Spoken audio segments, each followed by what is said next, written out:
one of the statements that Mr. Guy Wright has just made, he says, we have to engineer those incentives and disincentive.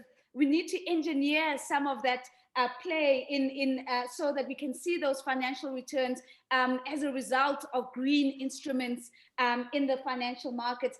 And he says we need to do that whilst keeping our mind on the social consequences. Any lessons that you could share with us in terms of how Germany has gone about unlocking the necessary financing that has really allowed you to make the strides that you have in decarbonizing the economy?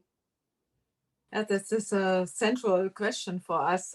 Fortunately, most industry representatives in Germany have long since realized that sustainable products will be in high demand in the future. And I want to talk about, because we have to look to the economy also.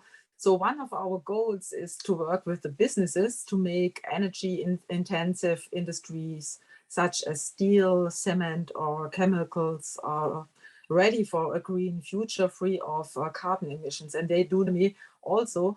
So one of our goals is to work with the businesses to make energy-intensive industries such as steel, cement, or chemicals ready for a green future free of carbon emissions. And they do that not because they want only to do that, because we have to give some incentives. Companies must be able to plan reliably. At the same time, they must not be put at an unfair competitive disadvantage. That is why we have created the carbon contracts for difference together with the industry. We encourage investment in decarbonization and provide transitional support for operating costs.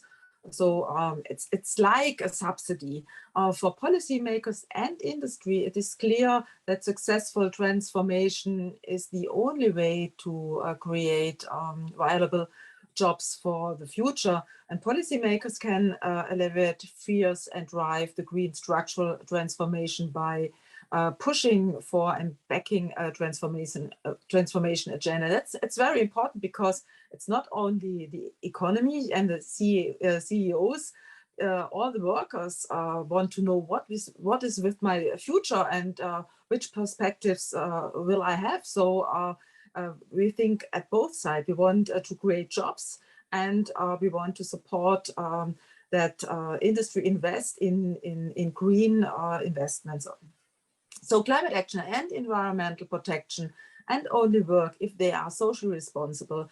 This is why we are phasing out coal, and it's really a hard an effort, an endeavor, and strengthening structures at the same time. So we want to give also the society, the workers, the perspective, future, and that's, I think, that must succeed. We have a climate change, and it will succeed if we can show that the society has also a benefit for a better future. And I think it's very important to show for all them that they have real benefit.